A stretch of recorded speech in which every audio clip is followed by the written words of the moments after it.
Hello, and welcome to Think Tank version 8.0 IT Leaders Insights. I'm your host, Casey Brandt, a standards coordinator for Conexxus, and your moderator for today is Ed Colopy, innovation facilitator for Conexxus. So for the agenda for today, I have a few quick things to get through before we get started. We're going to go through some housekeeping items, a little bit about Conexxus. Ed's going to introduce our presenters. They're going to go through their presentation, and then we'll have a Q&A session at the end. So a little bit for the housekeeping, the replay will be made available on Conexxus365.org, and you can send your questions directly through the Zoom interface. Please feel free to send those in early. Ed's going to be asking questions throughout the session as well as at the end during the Q&A. So if you have something participating or pertaining to what the participants are talking about, feel free to put it in. We'll try to ask it as soon as we can.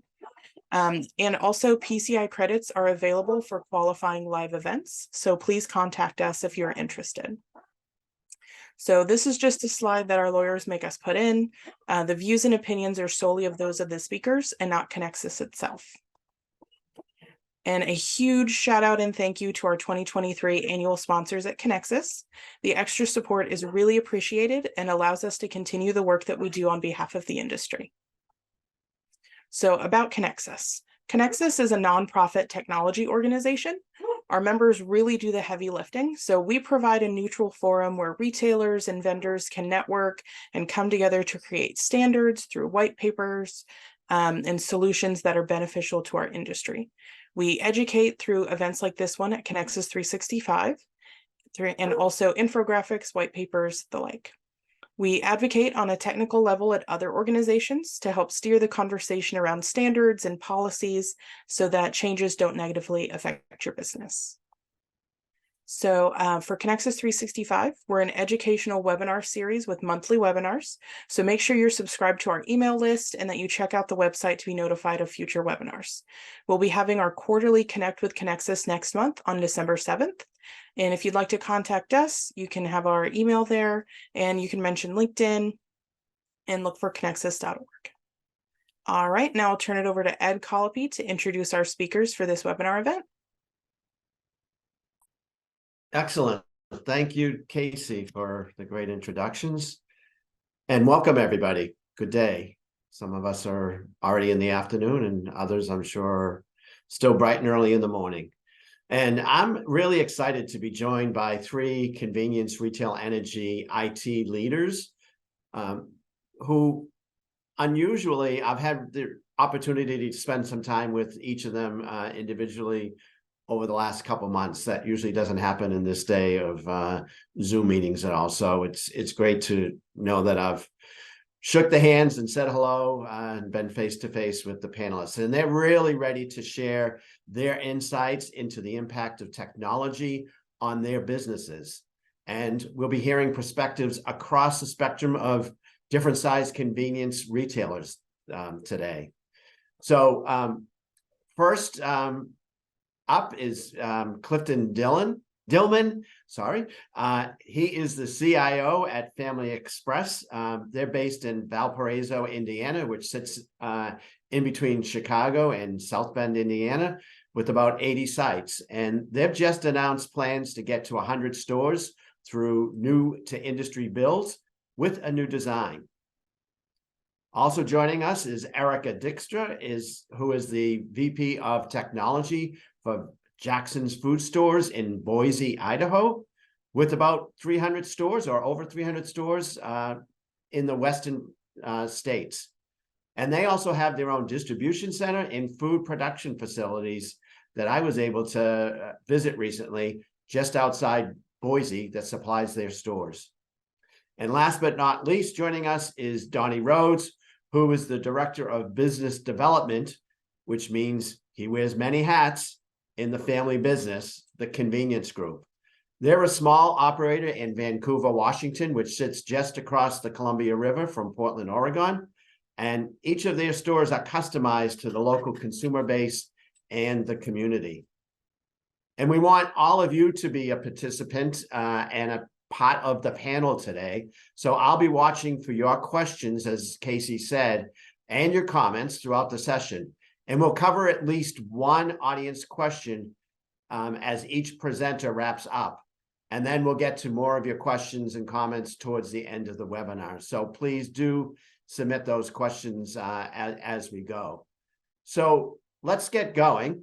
Erica is going to start us off and kick us off on a discussion regarding how Erica has approached prioritizing work in the IT group by establishing partnerships with her business community.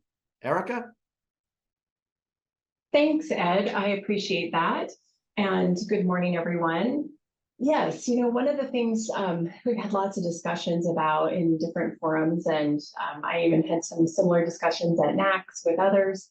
But one of the constant struggles I think many of us deal with in IT is just all of the myriad of things that are coming at us as leaders, as departments, and how do we prioritize all of those needs across the business and across the day-to-day break fix and maintenance activities that we need to be accommodating in our organizations. And one of the things that has really come to life at Jackson's over the last year and a half, we hired a person to lead our project management office and really establish a PMO here at Jackson's, along with a small number of project managers. And there's lots of models out there, I'm sure many of you have experienced in your careers, for pretty robust IT governance and project management models. And we've taken an extremely lean and very simple approach, but it's becoming quite effective to really help us work from those priorities. And so our PMO director has been really working with each of the different functional departments very diligently and very consistently to understand all of their needs, work with them on a regular basis to prioritize their needs. And most of our groups are meeting at least quarterly. Some of them meet monthly to review all of their IT requests and asks of us and basically build out a portfolio of projects, or we internally call them roadmaps. We're using a very simple product. We're using Smartsheet. It has its pros and cons, of course, because it's not a robust, PPM product. However, it's really helped us tremendously to just get that organizational structure that we needed around our projects and all the requests that are coming at us. All of our break fix items are handled through ServiceNow, but bringing those pieces together is really increase the transparency within IT as to what the priorities are from the business and help us to make sure that we're focused on trying to deliver the most important things for each group at the right time. And of course, there's conflicts that come in. There are, a new acquisition or a thing that comes at you that's unexpected. But having those really well prioritized lists helps us then to shift the work and drive forward effectively. And our IT leadership team also meets every other week to review any new projects that are starting and have some of the discussion internally about projects that are closing, and just stay really connected to managing our portfolio of work in a more proactive way. But it's night and day from how things were previously being done at Jackson's, and just really proud of the work that our project management office has put together in the months of this last year, especially, and working to drive those priorities across our group. Definitely, like I said, it's helped us to make sure we know what's on purpose and what needs to be done first. And also, I think it's really helped a lot of our functional departments or business teams also gain a better understanding of how much capacity did they have for the work and how much can they accomplish, which previously may have been, without this process in place, may have been more like, well, why hasn't IT done that yet? And now it's helping them to also understand the impact to their groups and what they can take on and can't take on, and setting dates according to what their teams can also accomplish. So that collaboration's been really, really helpful. It's evolving at Jackson's. We're not, we still got opportunities to do this better, but combining all of those business requests with also all of our known and planned IT work has certainly made a huge difference for us. So. Erica, I have a question. So how do you manage when there's two different departments that think that their project is the most important? How do you manage that? Yeah, it's a very fair question, Clifton. Thanks. And it certainly happens in every organization. I think for the most part, because our PMO has built really good rapport with the various department leaders, it's definitely helped so that we haven't had a lot of real significant conflict on these things in the last year, but it definitely helps to facilitate the conversation. And makes it much easier if we do need to bring those key leaders together to have the discussion of what trumps or what's most important. We have the tools to more easily do that. And this last year, we did have a cross-functional prioritization with key leaders and really looked at kind of the top items for the company, which was very beneficial as well. Sounds like the transparency that you guys are providing helps the departments also kind of prioritize. I think it definitely has. And it's also helped, I think, within the IT team as well, because so many times in an organization our size, there's enough work that's on that plan that some folks may be in a role where they don't have to do a lot with that effort or project, but at least they can see all the work that's going on and they can have a much better understanding of what's happening across IT and throughout the company, which is also a nice benefit. Eric, a question that came up is how do the the overall arching business strategies and business financial objectives play into the planning and the prioritization that you have to do in order to meet those? Yeah, it's a great question, Ed. And I wouldn't say that we have this robust alignment that you see in some organizations where everything ties back perfectly. But what we have been doing that's worked really nicely is, the president of our company is very involved and looks at the initiatives on a regular basis and is approving those financial investments. And so it's definitely helped to give that visibility at the right levels and to make sure that, the key executives in the company also really understand those investments that are being made and getting things approved in a much more timely fashion as well from a financial perspective. So I think that's really assisted us. And again, it is kind of ties back to what you were saying too, Clifton, of just having that transparency and having the visibility. Everyone knows going into the year what the key items on the plan are and what's the funding required for those. And then as things adjust or need to shift or change through the year, we have the mechanism to revisit as needed.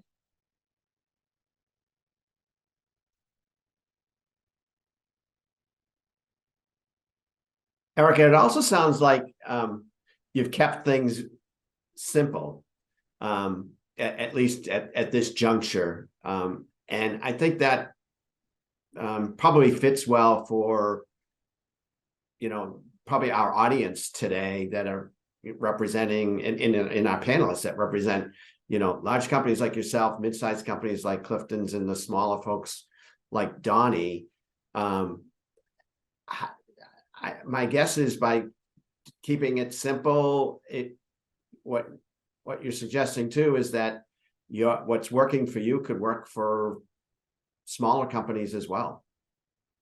Oh, I think definitely. And starting with those simple fundamentals of just having the prioritized list creates such a more healthy and easy to follow sort of direction than not having that. And so starting with some of those simple steps it's really made a world of difference for us. And I think it can for any size of an organization. And of course, there's certainly large companies out there that have much more rigorous, robust processes, and maybe they need those for their style of business.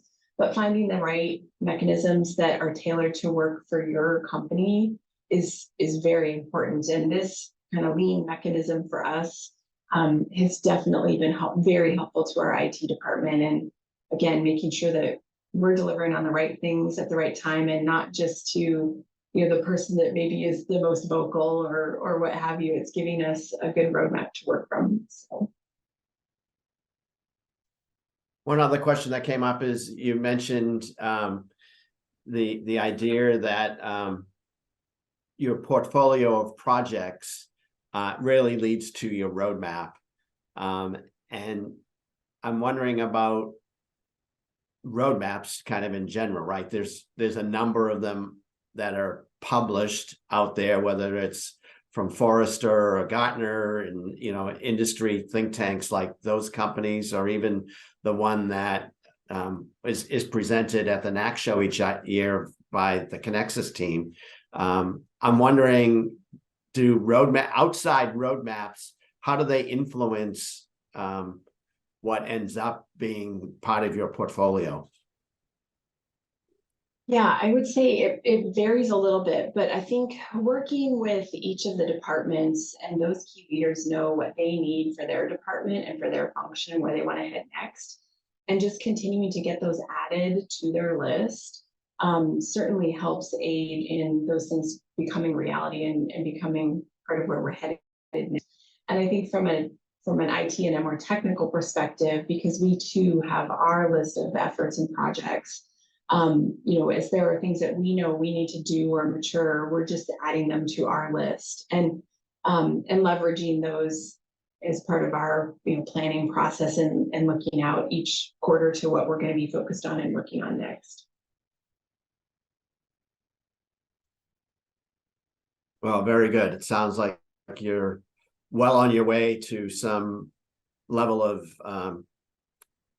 new prioritization methodologies there at Jackson's, and sounds like it's working well for you. So thank you for sharing that perspective. Appreciate it. Thanks for having me. Yeah, excellent. So let's move on to Donnie Rhodes, who's going to give us a view of the smaller operators tech roadmap and his views on kind of the challenges to resolve integration constraints and the number of silos. And perhaps Donnie's going to give us a little bit of view of how the convenience group has gotten involved with some innovation activities recently. So Donnie, take it away.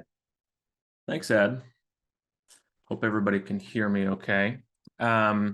Yeah, I'm Donnie Rhodes. I work for the convenience group in Southwest Washington. We run 8 stores. They're all in the same county, so we keep things tight-knit. But what I want to do today is talk about our personal roadmap, or the things that we think about or we grapple with technology as a small independent chain, and maybe what other issues those 1 to 10 store operators might be facing when building tech roadmaps. But I don't know if these are the things that necessarily keep me up at night, but there's certainly things that I'm thinking about a lot. The first one is, and Ed, you mentioned this, integrations, mainly ease of integrations, and something I kind of want to call one-stop shopping. So for us, independent operators, it's important for us to choose the right suite of tech solutions that fit our needs, because when you're a smaller chain, you might have CapEx restrictions, or we have the benefit of flexibility in choosing multiple options, but it just makes that decision on the original suite of solutions that you choose even more important. And I mentioned integrations. If we're going to be, say, upping our food service game and we want to do, curbside pickup or delivery, is it going to be able to talk to our registers?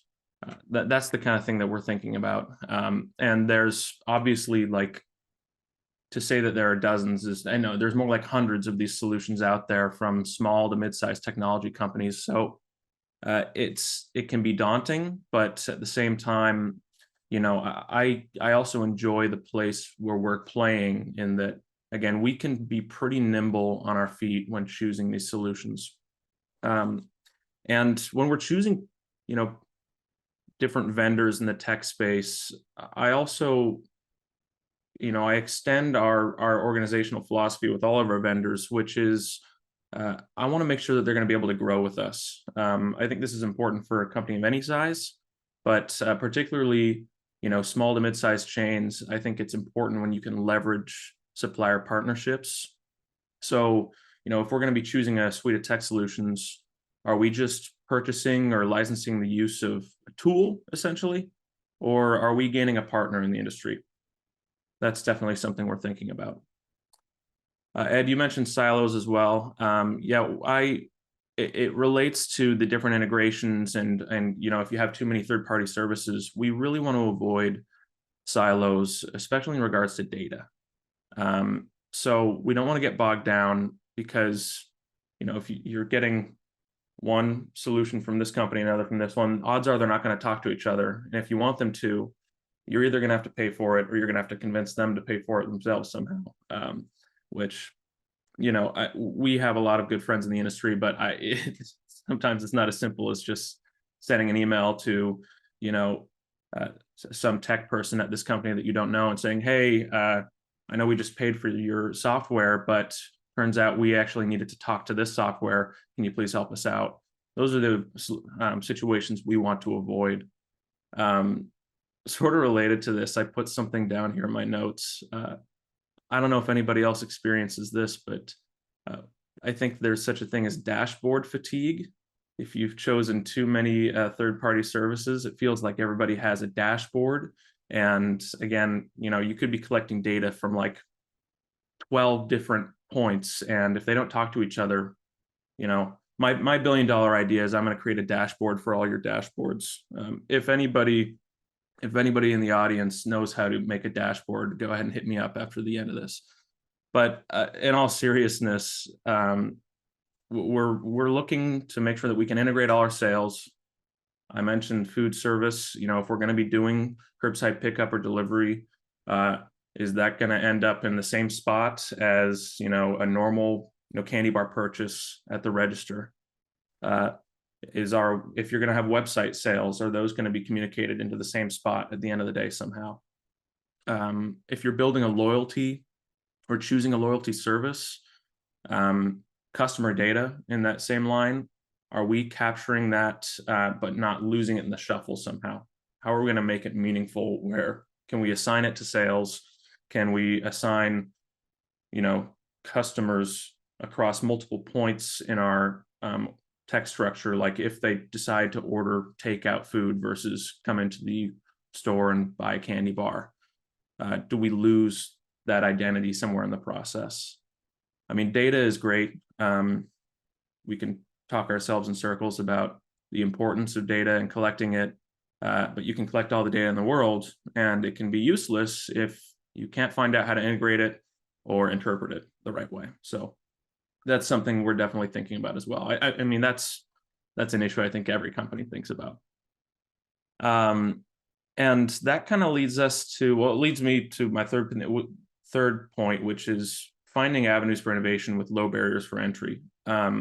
So if you're going to be staying up at night thinking, okay, am I going to spend X amount of dollars, or time or, budget this whole project throughout a year on a gigantic suite of tech solutions, or instead, can I find something easy to implement,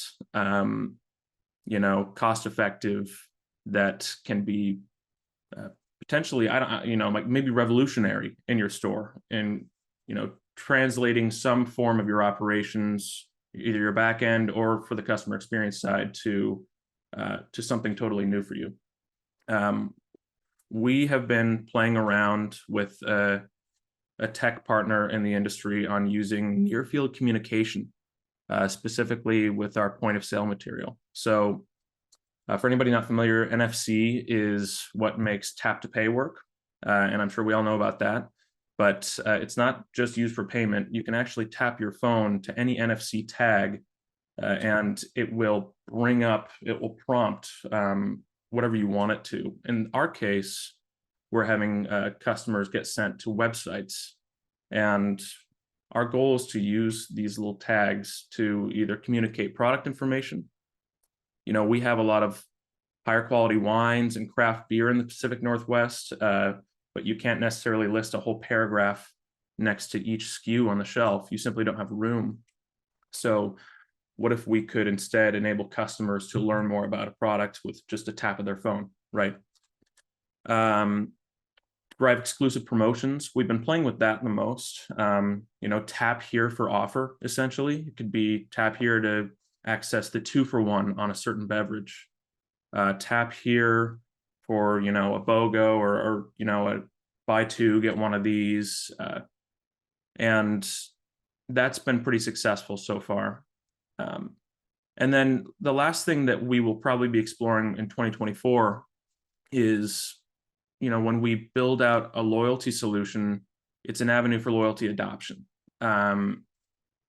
Instead of having a customer have to type in a URL, or even just get out their camera and scan a QR code, what if they could just tap their phone and they're immediately brought to the page to download an app or sign up for a service? So NFC tags are low cost, easy to program. The obstacles that we've been facing with them is that we might be a little bit ahead of the curve. People are still using older phones where you need to go into settings and enable NFC reading. Otherwise, they might be just, slapping their phone onto a piece of plastic in your store and wondering why something isn't working. So definitely customer awareness is something that we need to work on and continue to communicate, but that should improve itself over time as more phones, newer phones get onto the market. And that's just a kind of a top view glance of the stuff that we've been thinking about as a smaller chain. But it's easy to talk about all this stuff like we've got it all figured out. But like I said, we do a lot of work with supplier partners. That's a big part of it for us, and just making sure that we're fostering good relationships in the tech, convenience industry. And I'd say that's one of the most important takeaways when we're thinking about our tech roadmap. Yeah, thanks, Donnie. I'm kind of curious, based on that, you talked a lot in the beginning about, really choosing those partners and vendors that you can grow with and can scale with you and really be a partner versus just maybe a vendor. Are there certain characteristics or traits or things that you look for when you're seeking that kind of a partner? Certainly. It's like a lot of different things in life. You're looking for good communication in a industry partner. You're probably looking for good communication in, a friend or a romantic partner or something like that. Those are some hallmark aspects of what we consider a good supplier partner. We call them partners because, again, we can view, a future relationship with them. So, the communication is always great with those people up front. They're willing to meet you halfway and talk about, how is what we're going to be doing together going to benefit us both. Because, one of our philosophies that we talk about, in our local convenience industry in Southwest Washington and just in the industry at large, is we don't really view ourselves as having competitors in the industry. We have collaborators. So I think it's a mindset that you're looking for in the same, tech suite providers that are out there, that if they think the same way, and I think a lot of them do, and you can get on that same page, you can do some cool stuff together.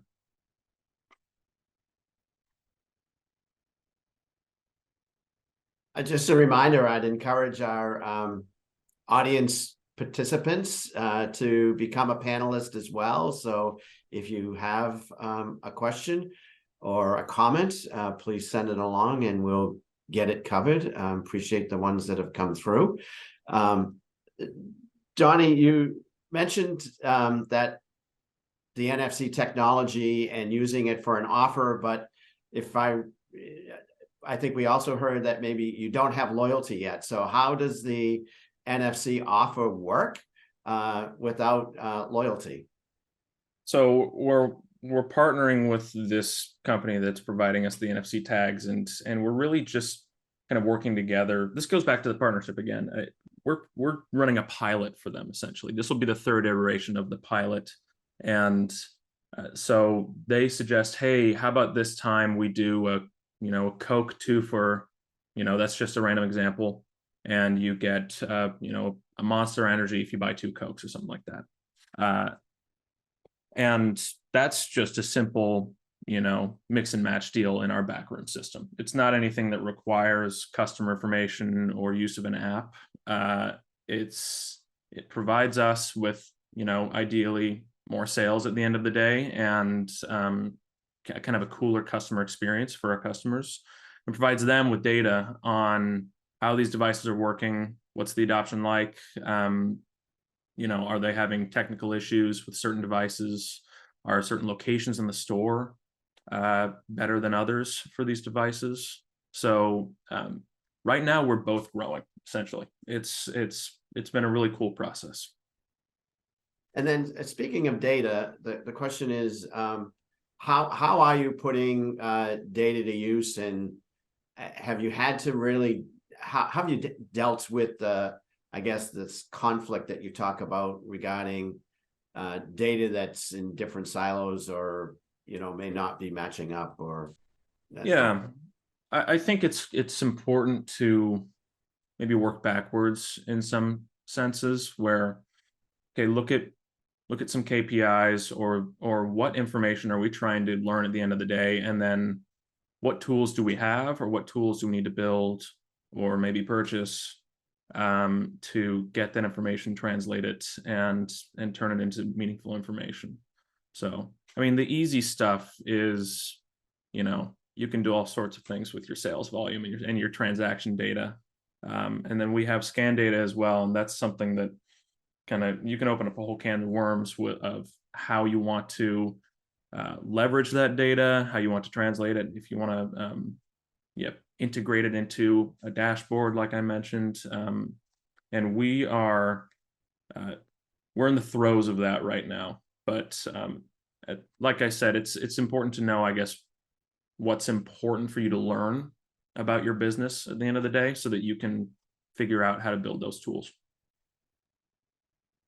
And Donnie, just so you know, you're not alone on the dashboard fatigue front.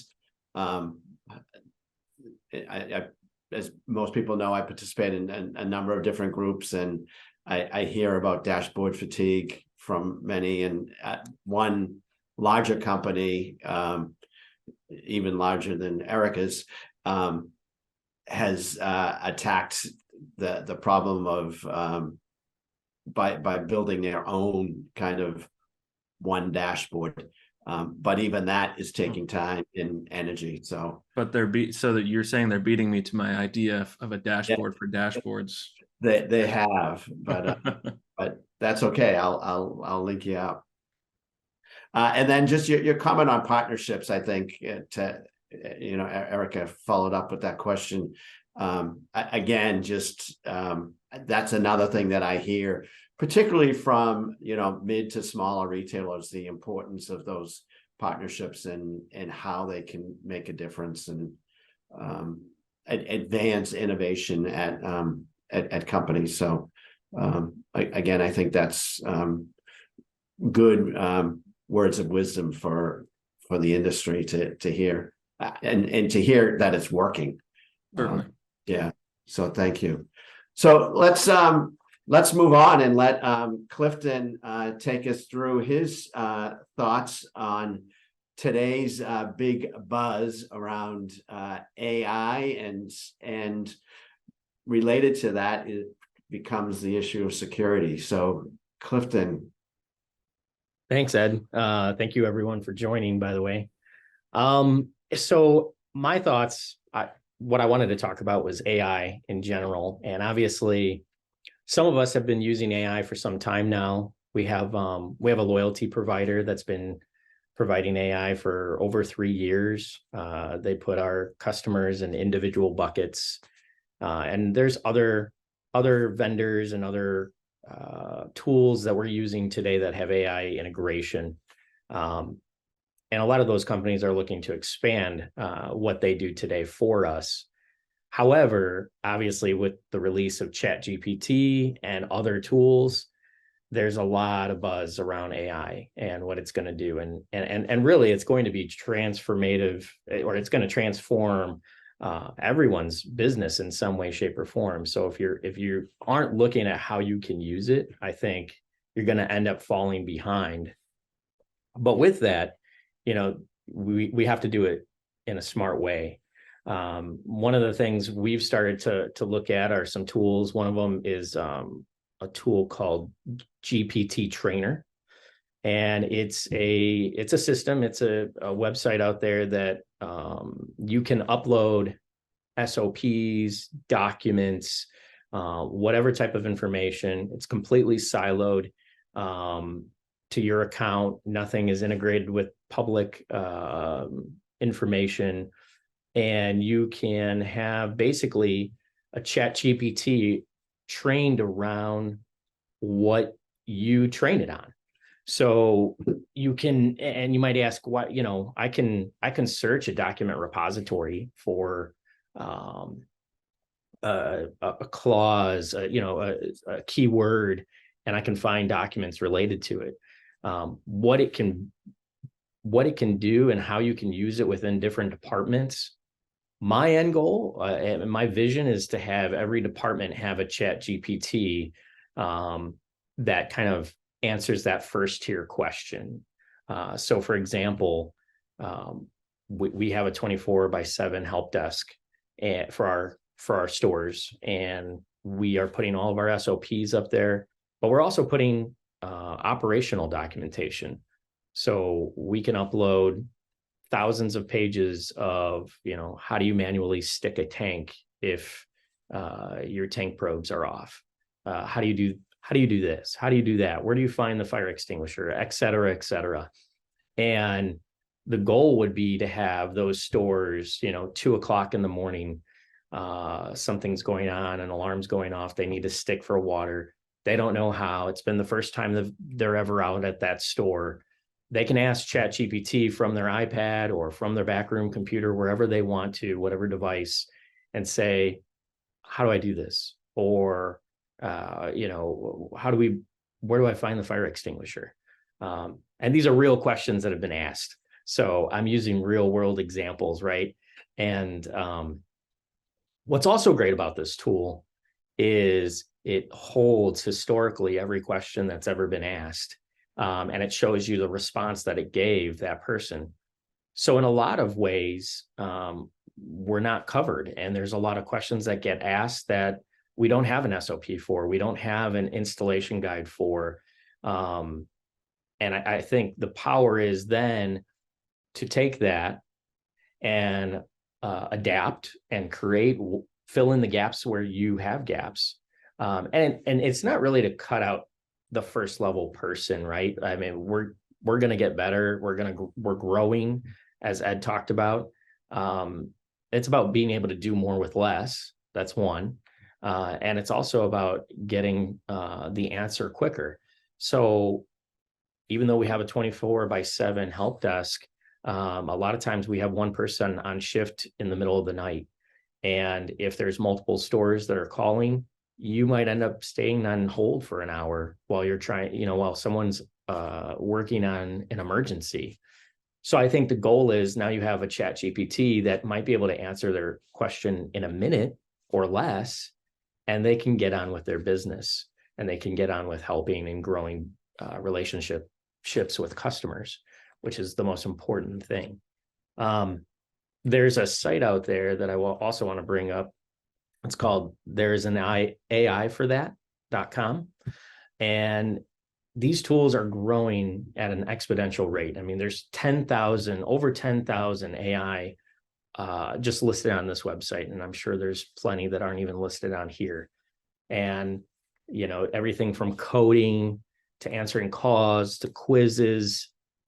There's so many different things it can do that, you know, we need to figure out what is smart and what to adopt.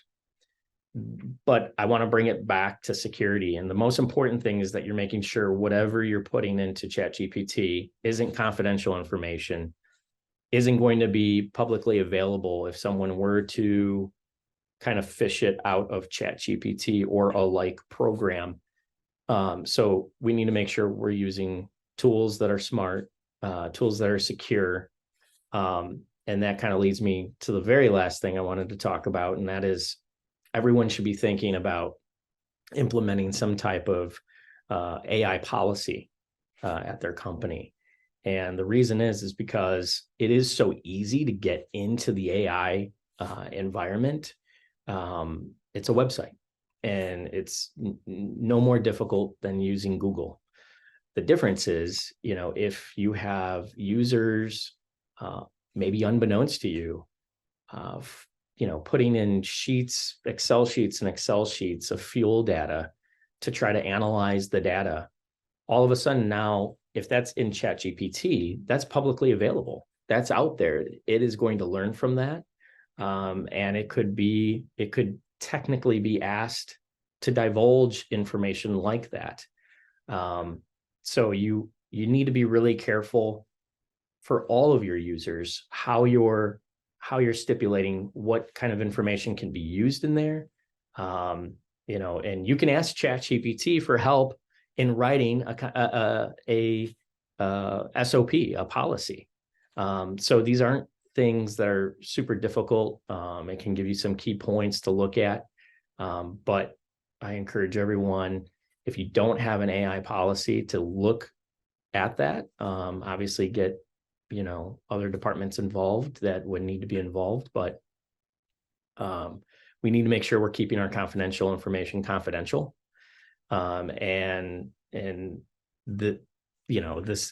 These tools are only going to be adopted more and more by your users, and you're not even going to know it potentially. So that's really what I wanted to talk about. Clifton, I got a question for you. Sure.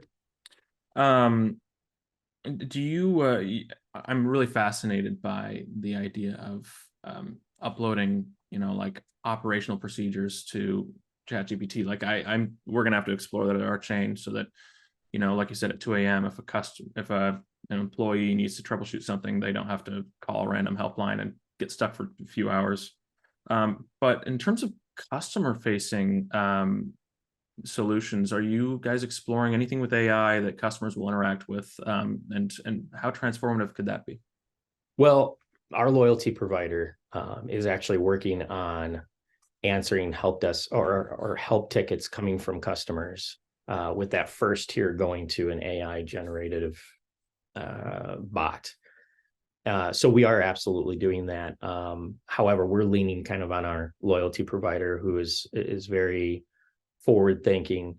But it doesn't mean that we couldn't use a different tool if that takes longer than we expect, or if there's some kind of privacy issue. But ultimately, yeah, I mean, there's a lot of different chats out there that can be integrated with your websites directly.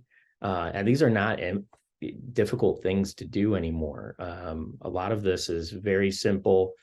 You can upload all of your help documents so that it can get trained on what and how to answer customers if they do have an issue around loyalty, gift cards, you name it. How to get a refund.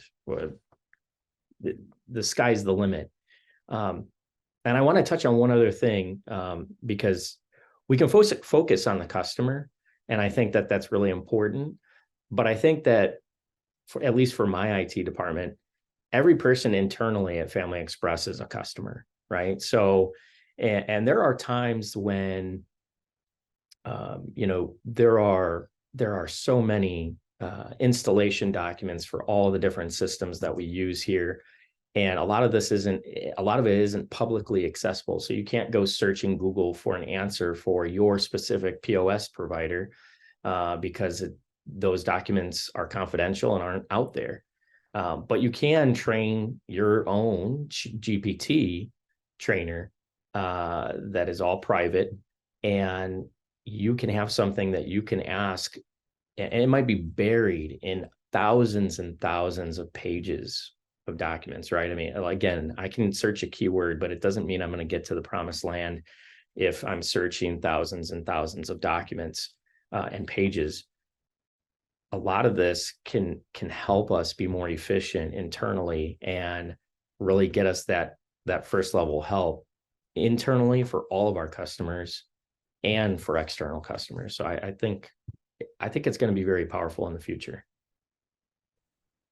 Clifton, a couple of folks are asking for the URLs of the sites that you mentioned. So do you Sure. have the URL for GPT Trainer? Yep. It's gpt-trainer.com.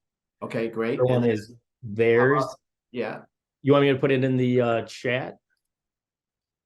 I don't know that everybody can see that. So read it off and And then try. the other one is theirs NAI for that.com. So ThereSanaiforthat.com. And that lists over 10,000 different basically AI generated, applications out there. Some are free, some are not, some are entry level free. For example, GPT Trainer does have a free mode. But if you start asking it so many questions, you start to get into the pay tier, which if you're asking it that many questions, it makes sense that they're going to start to charge you. And but it also means it's successful for your company. So something to look at. But there's so many tools out there. We've all seen, different images created by AI, different verbiage created by AI. Obviously, you have to be really, really careful, right? And this extends to every facet of your of your company, potentially even legal, right? So LexisNexis has AI built in. The sky's the limit. So it's going to be writing depositions for us. In fact, I know that it not for Family Express, but I know a lawyer that is using it to write depositions or help get him 90% there. There's a lot that can be done, but you have to make sure it's private and you have to make it sure it's not commingling any of your data with public data. And I kind of want to ride on some of Donnie's rails, and that is, you also have to make sure you're building partnerships, right? Because these companies are going to have information and you need to make sure they're secure. So. Clifton, another question from one of our attendees is after, quote, training, unquote, your generative AI, how do the question and answers, how do you be sure that the question and answers are going to work? And the example he's asking about is that it doesn't give the wrong response to a question of where do I find the fire extinguisher? Sure. Well, it takes a lot of practice. And I would say that when we first started dabbling with GPT Trainer, it only had a 3.5 version of GPT. And shortly thereafter, they released the 4.0. And what's nice about it is it only answers based on the information you've provided it. So it's not, you can opt in to go out and search publicly for answers, right? And I'm sure it would figure out some way to make something up about a fire extinguisher just from internet or information on the internet. But if it doesn't know, it just comes back with, I was not trained, essentially something that says, I was not trained on that information. And that's where you can kind of fill in the gap, right? You can say, okay, we don't have something in where they can find a fire extinguisher. So let's write an SOP where it generally is, and at least help guide them. Because if they're trying to go grab a fire extinguisher and they can't find one, they might be frantic. Maybe getting them in the general area might help, right? Maybe they're panicking a bit. And I would hope if they're sane enough to go type it in that they could go find one. But the point is, it does come back with some items that it's not that it might pull from other information that is not relevant. But I would say that I have seen almost all of that disappear with 4.0. However, I will also say with GPT Trainer, it's more credits. They kind of do it on a credit base. It's more credits once you start tapping into the 4.0 because it takes more processing power. So it has gotten smarter over time. I'm wondering too about kind of the way you kicked this off by saying that for years we've been using AI, right? But AI really as a buzzword has just emerged in the last year or so. So if you go back years ago when we first started this, it wasn't really AI. And now we have companies that are using AI in the name of their company with kind of weak, in my opinion anyhow, kind of weak implementations of AI. So is it really a buzzword, or is it some level of reality? And I guess there's a spectrum of what AI is today. Well, I think you hit on a lot of different things. And I think the reason I call it a buzzword is because there is some bit of smoke and mirrors out there as well with some products, right? Which is why you have to vet things.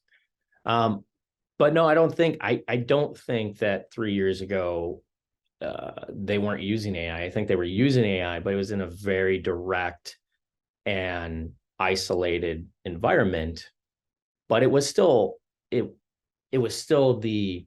infancy of AI. So no doubt was it AI in my mind, but I think it's growing. And obviously with the release of ChatGPT and others like it, we're starting to see this being more readily available. For example, with my loyalty provider, I couldn't tangibly put my hands on anything. I could see offers being generated differently for very, very similar customers that had very similar purchasing habits, but were still different. Whereas previously to that, everyone was being put in a bucket, and that bucket was very large, and that bucket was very general. Therefore, it kind of pushed a bunch of people together, or pushed a bunch of customers together that were not really similar, or you wouldn't want to offer the same things to. And I think that that's where the AI really has kicked in on that front. But now any one of your employees, from the CEO all the way down to store employees, could potentially be putting information in ChatGPT or a like program. And some of that might be confidential. And that's where we need to, so it's more readily available. It's more in your face. It's more out there. And it's very powerful when you start to use it and you realize what it can do. So I think but I call it a buzzword because it's still, there's a lot of smoke and mirrors out there. Everybody wants to say that they're doing AI, but are they really? Yeah, exactly. Good. Thanks, Clifton. If there's any follow-up questions to what we heard Erica or Donnie or Clifton speak about, please send them along. There's the beauty of webinars and the great collaboration throughout the industry came through. Donnie, here's some advice that somebody sent along that I think is worth sharing with everybody. This is from an integration partner for a couple of different solution providers in the industry, and they service grocery stores as well. And the comment here is that they utilize Tableau as a template to create internal dashboards. And then they utilize their tech services team to massage the data to how they wanted to see it. So there's somebody else that's kind of thinking about it and grabbed onto an idea and then made a suggestion as well. So yeah, I'll certainly have to take a look. I appreciate that. Yeah, excellent. Thanks for passing that along too.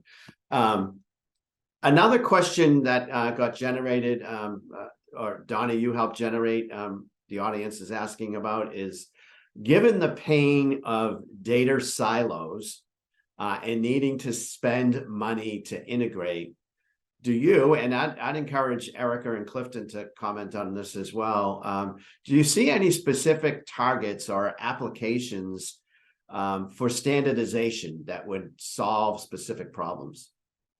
I can be really quick. I think this is an industry-wide issue, and that our industry might be behind the 8 ball a little bit in regards to tech innovation. I think others would agree that the lowest common denominator for integrations and kind of your tech suites at a C-store usually involves your registers and your pumps. And it's such an insular, unique infrastructure to our industry that has to, we have to grow together with them, and that has to grow over time in order for those integrations to improve. Well thought. Clifton or Erica, in your organizations, do you see these data silos and areas where standardization, or in fact, maybe Conexxus standards or Conexxus APIs could help? Yeah, I would just say, and that certainly the Conexxus standards make a big difference and they do help. But there's, when you're dealing with data from so many different places, doing some of the basic data architecture standards and setting, a clear data dictionary also helps.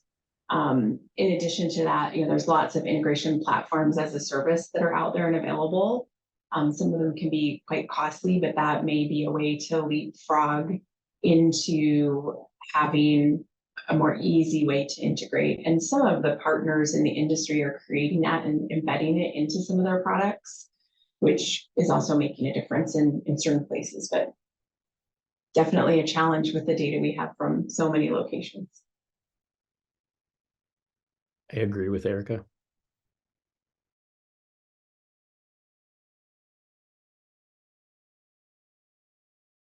Thanks. Thanks to Erica, Donnie, and Clifton for your great insights that you're willing to share with each other and with the rest of the industry. Really appreciate you joining us on this Conexxus webinar this afternoon. Thank you to our panelists out there that participated as well. And appreciate the comments about that have also come through saying thank you and how great of a team the industry is. So thanks. With that, I'm going to turn it over to Casey to wrap us up. Wish you all a great December that's coming upon us in a few hours. So Casey, take it away. Thanks, Ed. And again, big thank you to all of our people participating and all of our speakers today. Don't forget that we will be having this on demand. If you know of somebody who wanted to attend but couldn't, this will be available on demand on our website, Conexxus365.org. And then we will also be having our quarterly Connect with Conexxus next month on the 7th. Thanks for joining us. Have a good day.